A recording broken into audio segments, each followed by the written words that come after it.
give the family strength to endure. Grief and pain was evident as hundreds attended the burial of Kenya's celebrated scholar, Professor Calistus Juma.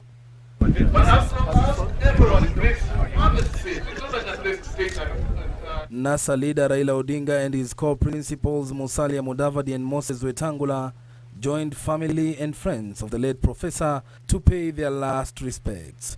And while it was time to mourn, a section of youths waved Bibles demanding that NASA leader Raila Odinga take oath as people's president. A gesture that perhaps prompted the NASA leader to speak to the issue, urging for patience. Na kila mahali wanataka kunipalimia Biblia. Ninasema mambo ya Biblia itakuja siku nyingine. Itakuwa na siku yake. Ningependa tu kuambia Wakenya ati ziara yetu ya kwenda Canaan is on course. Tunaenda na mimi na hakika tutafika, mwingine apende asipende. At the same time, his co-principal Moses Wetangula maintained that the coalition will not tire in its quest for electoral reforms. We stand together and walk the talk. This country will continue with the philosophy of let's accept and move on. Unaibiwa, accept and move on. Unapigwa, accept and move on. Hiyo hapana. And that's why we say in this region and many parts of the country that think like us, Jubilee Tawe. Earlier this week, NASA technical team announced that an assumption of office committee was already working on modalities that will culminate into the swearing in of the NASA leader on the 30th of this month. As we said, there is an assumption of office committee dealing with that. But we can assure Kenyans that definitely it's not going to be done later than end of this month.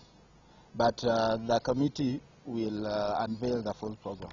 The leaders lauded the late Professor Calistus Juma as a true nationalist. Another thing which Juma is a true nationalist. He comes from Budalangi, but he'll be talking about Africa, not even about Kenya.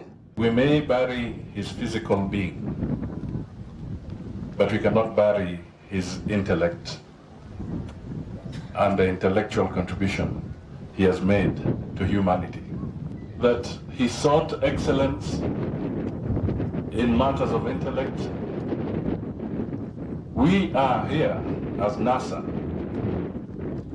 under the leadership of Raila Odinga, stating that we also seek excellence in matters of electoral justice. The Budalangi-born scholar began his career as a science teacher in Mombasa between 1974 and 1978. The scientist who attained a teacher's certificate from Egoji Teachers Training College in 1974 also held a PhD in science policy research from the University of Sussex. At the time of his death, he was teaching graduate courses on science, technology and development policy and biotechnology at Harvard University. Reporting for Channel 1 Weekend, I'm Roncliffe. Audit.